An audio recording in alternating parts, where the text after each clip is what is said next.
नमस्कार दोस्तों, Mahavir educational park channel में मैं आप सबका स्वागत करता हूं। आज हम देखेंगे कुछ टैग वर्ड्स, पॉजिटिव और नेगेटिव वर्ड्स। ठीक है ना। सीटेट के जो टैग वर्ड्स होते हैं वे देखते हैं आज। जो पॉजिटिव वर्ड्स हैं पहले वो देख लेते हैं। बच्चा क्रियाशील हो, बच्चे की सहभागिता, बच्चे को अवसर प्रदान करना, प्रोत्साहन करना, व्यापकता या विस्तार, बड़ा विकल्प जैसे समाज। ये सब जो है, अगर किसी उसमें क्वेश्चन में ये आपको दिखाई दे रहे हैं तो समझ जाना ये पॉजिटिव शब्द हैं। ठीक है ना। क्या है? पॉजिटिव शब्द हैं ये। बच्चा क्रियाशील मतलब गतिविधि आधारित शिक्षण, है ना। बच्चे की सहभागिता, बच्चा अपने आप को कितना उसके अंदर मतलब शामिल कर पाया अधिगम के अंदर, है ना। या कोई क्रिया हो रही है उसके अंदर, बच्चा अपने आप को कितना उसके अंदर शामिल कर पाया, कितनी सहभागिता दिखाई बच्चे ने। बच्चे को अवसर प्रदान करना कि बच्चा खुद करके सीखे, है ना। प्रश्न पूछने का विकास करना। प्रोत्साहन, जब बच्चा कुछ अच्छा कार्य कर दे तो उसे प्रोत्साहन दो। ठीक है ना। पूर्ण मतलब उसे शाबाशी दो। ठीक है ना। व्यापकता या विस्तार, व्यापकता या विस्तार, बच्चा व्याख्या कर सकता हो। ठीक है ना। विस्तृत व्याख्या कर सकता हो। बड़ा विकल्प जैसे समाज से संबंधित हो, तो ये पॉजिटिव शब्द है। हस्तपरक अनुभव, हाथ से करने वाला अनुभव, है ना। बच्चे को जो हाथ से करने वाला अनुभव होता है वो बच्चे को स्थायी ज्ञान देता है। ध्यान रखना, स्थायी ज्ञान का मतलब होता है वो ज्ञान बच्चे में ज्यादा लंबे समय तक टिकाऊ होता है। ठीक है ना। स्थायी होता है वो। भाषा के विरोधी रूपों का प्रयोग, विरोधी, ये भी पॉजिटिव शब्द है। ठीक है ना। भाषा के विरोधी रूपों का प्रयोग, इसमें जो है आप ये मत सोचना कि ये विरोधी रूप है तो ये नेगेटिव हो जाएगा।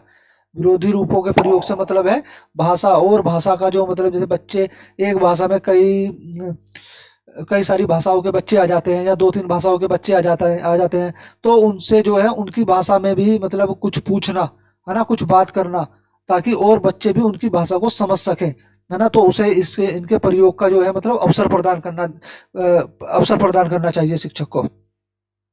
प्रिंट, समृद्ध परिवेश, दैनिक जीवन से जोड़ना, शिक्षा जो हो वो बच्चे के दैनिक जीवन से जुड़ी हो, उसके पूर्ण ज्ञान से जुड़ी हो, है ना, व्यवहारिकता से जुड़ी हो बच्चे के, तो बच्चा उसे जो है आसानी से सीख लेता है।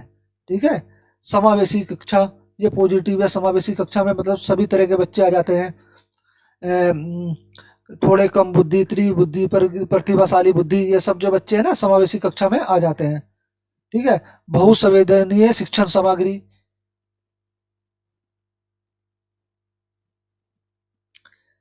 नेगेटिव नेगेटिव वर्ड्स जो हैं जिनसे हमें बचना है ना। अगर क्वेश्चन में ना का विकल्प हो कि नहीं है तो ये सही होंगे, अन्यथा तो ये गलत होंगे। ठीक है ना। केवल, ही, मात्रा, सिर्फ, ये जिस भी विकल्प में हो, है ना, तो ये जो है नेगेटिव है। अगर पर्सन में वो हाफ के लिए पूछ रहा है या पॉजिटिव पूछ रहा है तो ये नेगेटिव होंगे। अगर पर्सन में ना पूछे कि कौन सा विकल्प इनमें से नहीं है, नहीं होना चाहिए, तो ये उसमें सही होंगे। ठीक है ना। तो ये नेगेटिव वर्ड है। रखना, याद करना सबसे ज्यादा नेगेटिव वर्ड है। ध्यान रखना, जो शिक्षक बच्चों को अधिगम कराता है वो रटने के लिए नहीं कराता, है ना, उसे अनुभव प्रदान करने के लिए कराता है। ठीक है। और याद करना, पहली और दूसरी कक्षा में याद करना बहुत इंपॉर्टेंट भी है, ये ध्यान रखना। पहली और दूसरी कक्षा में बच्चों को समझाने से अच्छा ज्यादा रटाने पे, याद करने पे जोर दिया देना चाहिए शिक्षक को। ठीक है ना।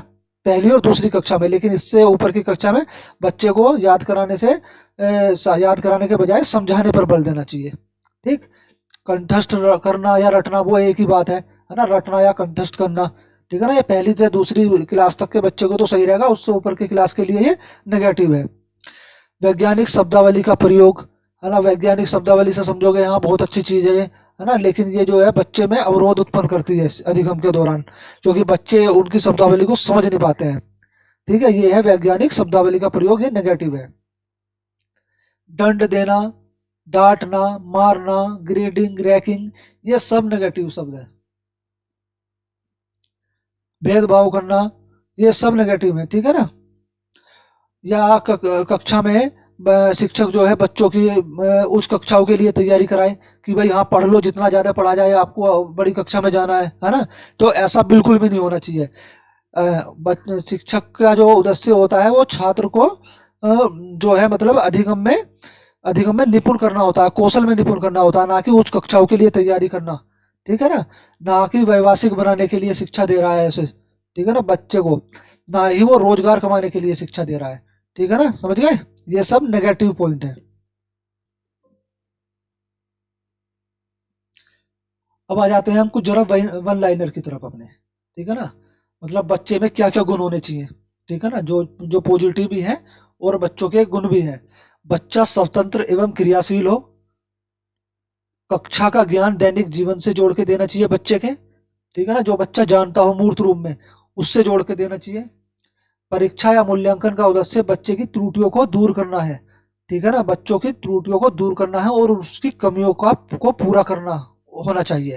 मतलब मूल्यांकन का मतलब ये नहीं होना चाहिए कि बच्चे में भेदभाव कर दे कि इसके कम नंबर हैं, इसके कम ज्यादा नंबर है। नहीं, मूल्यांकन का उद्देश्य जो है बच्चे की त्रुटियों को दूर करना होता है कि बच्चे ने क्या क्या त्रुटि दूर करी, ताकि अगली बार हम उसकी ये कमियों को पूरा कर दें और अगली बार बच्चा त्रुटि या गलती ना कर पाए। ठीक है ना, मूल्यांकन का ये उद्देश्य होता है, ना कि अंक प्रदान करना। ठीक।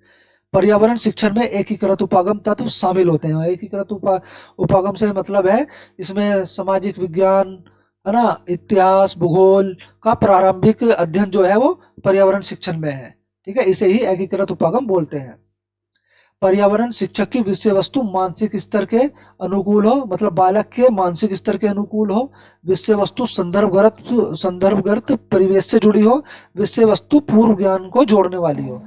जो भी पर्यावरण की शिक्षक है, मतलब विषय वस्तु है, वो बच्चे के मानसिक आयु के मानसिक स्तर के अनुकूल होनी चाहिए। बच्चे के पूर्व ज्ञान से जोड़ने वाली होनी चाहिए, जो बच्चा पहले से जानता हो।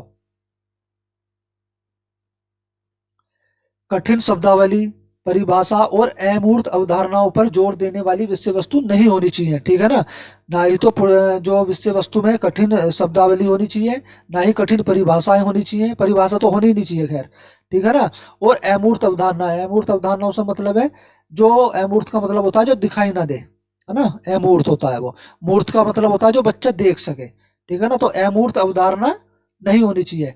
अमूर्त अवधारणा एक नेगेटिव है। ठीक है ना, पाठ्य बच्चों की पाठ्य पुस्तक में अमूर्त अवधारणा नहीं होनी चाहिए।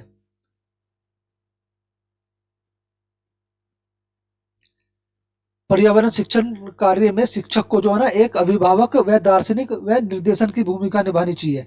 ठीक है ना, ना कि वो उसका जो है गुरु बन जाए कि बिल्कुल हाँ, अगर तुमने यो नहीं करा तो मैं इतना मारूंगा, डांटूंगा या ऐसा ही कर। नहीं, बच्चे को खुद करके सीखने देना चाहिए। बस शिक्षक को जो है उसके अभिभावक अभिभावक या दार्शनिक या निर्देशन की भूमिका, उसका मार्गदर्शन करता रहे, बस। ठीक है ना, बच्चा बाकी खुद अपने आप ही सीखता है। ठीक है। रचनात्मक मूल्यांकन या सृजनात्मक मूल्यांकन को रूपात्मक मूल्यांकन भी कहा जाता है। पर्यावरण विषय विज्ञान, सामाजिक अध्ययन और पर्यावरण से जुड़ी अवधारणा और मुद्दों को समेकित रूप से देखता है, मतलब समान रूप से देखता है। इन सबका ज्ञान, शुरुआती ज्ञान पर्यावरण विषय में होता है। पाठ्य पुस्तक जो है वो बाल केंद्रित होनी चाहिए, ना कि शिक्षक केंद्रित। ठीक है ना, पाठ्य पुस्तक कैसी होनी चाहिए? बाल केंद्रित। शिक्षक को बच्चों को स्वयं खोजकर पता करने का अवसर देना चाहिए। बच्चा खुद स्वयं खोज करके या क्रियाशील गतिविधि आधारित शिक्षण से खुद करके सीखेगा, है ना। शिक्षक को सिर्फ एक मार्गदर्शन के रूप में उसका मार्गदर्शन करना है। शिक्षक को विषय वस्तु की परिभाषाओं पर ध्यान नहीं देना चाहिए और मात्र जानकारी की उपेक्षा भी नहीं करनी चाहिए। शिक्षक को पाठ्य पुस्तक का ज्ञान का एकमात्र स्रोत नहीं मानना चाहिए। उसे कुछ अपना, उसमें जो है पाठ्य पुस्तक के ज्ञान में कुछ अपना अनुभव, वास्तविक वास्तविक परिस्थितियों में पढ़ाना चाहिए, है ना, अपना अनुभव मिलाकर बच्चे के पूर्ण ज्ञान से जोड़कर पढ़ाना चाहिए। ठीक है। शिक्षक को सदैव कक्षा में बच्चों को स्वयं ज्ञान रचने में एक सहायक की भूमिका निभानी चाहिए। ठीक है, जिससे वह अपने आसपास के लोगों, परिवेश, समाचार पत्रों से सीख सके, बच्चा खुद सीख सके। ठीक है ना, यहाँ शिक्षक को उसके मतलब जो सहायक की भूमिका निभानी है, बस। बच्चा बाकी अपने आसपास के लोगों से, परिवेश से और समाचार पत्र से आदि से, अपने व्यवहार से, है ना, वो अपने आप सीखेगा। कक्षा में बच्चों से आम जिंदगी की वास्तविक घटनाएं, रोजमर्रा की समस्याएं और आज से जुड़ी कुछ जवलियत समस्याएं, जवलियत समस्या है जैसे पेट्रोल, ईंधन, पानी आदि पर चर्चा होनी चाहिए कि भाई ये कल को खत्म हो गया तो फिर आप क्या करोगे, है ना, इन्हें बचाने के लिए हम क्या कर सकते हैं, है ना, ये इनकी चर्चा होनी चाहिए। और इनके प्रयोग, लाभ व हानि पर भी चर्चा करनी चाहिए शिक्षक को बच्चों के साथ मिलकर। ठीक है। कक्षा में अवलोकन के द्वारा आसानी से समझ विकसित की जा सकती है। अवलोकन मतलब रिपोर्ट बनाना, चित्र बनाना, तस्वीर बनाना, तालिका बनाना। बच्चों से रिपोर्ट बनवाएं, चित्र बनवाएं, तस्वीर बनवाएं, तालिका बनवाएं, तो इसके द्वारा बच्चे में जो आसानी से समझ विकसित की जा सकती है। कक्षा में बच्चे को मौके देने चाहिए जिससे वह अपने विचार प्रकट करे, उत्सुक बने, करके देखे और सीखे और खुद प्रश्न पूछे आपसे। ठीक है ना। अगर बच्चा प्रश्न पूछ रहा है तो समझ लो बच्चे में जो है रुचि उत्पन्न हो रही है सीखने के लिए। एक क्वेश्चन आया भी था कि एक कक्षा में शिक्षक से बच्चा प्रश्न करता है, तो इसका मतलब बच्चे में जो है अभिवृत्ति हो रही है, रुचि जागृत हो रही है ना, या बच्चा बोर हो रहा है, इस तरह से उसके ऑप्शन थे। तो इसमें होता है अभिवृत्ति मतलब रुचि उत्पन्न हो रही है बच्चे में। ठीक है ना।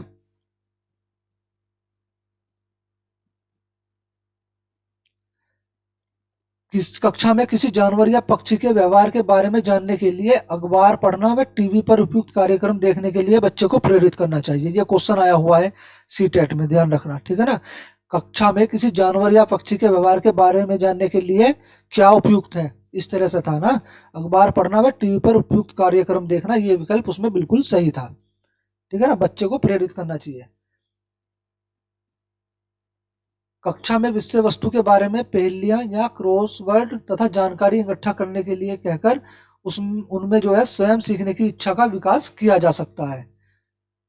बच्चों की कल्पना शक्ति को प्रोत्साहित करें जिससे उन्हें ज्ञान सर्जन के मौके मिले और वह एक दूसरे के चित्र को देखकर चर्चा करने के लिए प्रोत्साहित करें उन्हें। मतलब बच्चों को, जैसे आपने पूरी क्लास में बच्चों को चित्र बनाने के लिए दे दिए, तो ग्रुप बना दीजिए कि आप एक दूसरे के चित्र देखो और इन पे जो है थोड़ा सा वाद विवाद करो, चर्चा करो। ठीक है ना, एक दूसरे के चित्रों पे। तो इसके लिए प्रोत्साहित करें। और क्या है, बच्चे को प्रश्न पूछने के लिए प्रोत्साहित करें। ठीक है ना। प्रश्न पूछने के लिए बच्चे को प्रोत्साहित करें, ये बहुत इंपॉर्टेंट है, क्योंकि प्रश्न बच्चों को सोचने में अपने विचार बताने के लिए प्रोत्साहित करता है। ठीक है ना। बच्चा प्रश्न पूछेगा तो बच्चा आपके अधिगम में रुचि ले रहा है, वो बोर नहीं हो रहा है अब वो रुचि ले रहा है। जब वो रुचि लेकर पढ़ेगा तो उसका ज्ञान स्थायी होगा और वो जल्दी से सीख जाएगा। ठीक है ना। चलिए, ये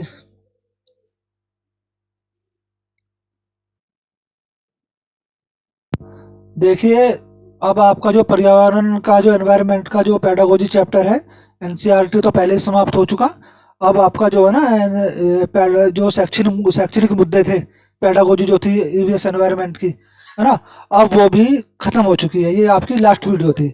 अब अगली वीडियो से जो हम इसके कुछ क्वेश्चन पेपर करेंगे, है ना, क्वेश्चन करेंगे। और कल से जो है ना सीडीपी शुरू करेंगे, सीडीपी की, और हिंदी या मैथ की पेडागोजी शुरू करेंगे। इन दोनों की पेडागोजी लगातार चलेगी। ठीक है ना। वन लाइनर यहीं खत्म होते हैं, आज की क्लास यहीं खत्म होती है। अगर आपको हमारी जो है क्लास पसंद आ रही हो तो प्लीज़ सब्सक्राइब, लाइव, शेयर जरूर करें। ठीक है ना। धन्यवाद।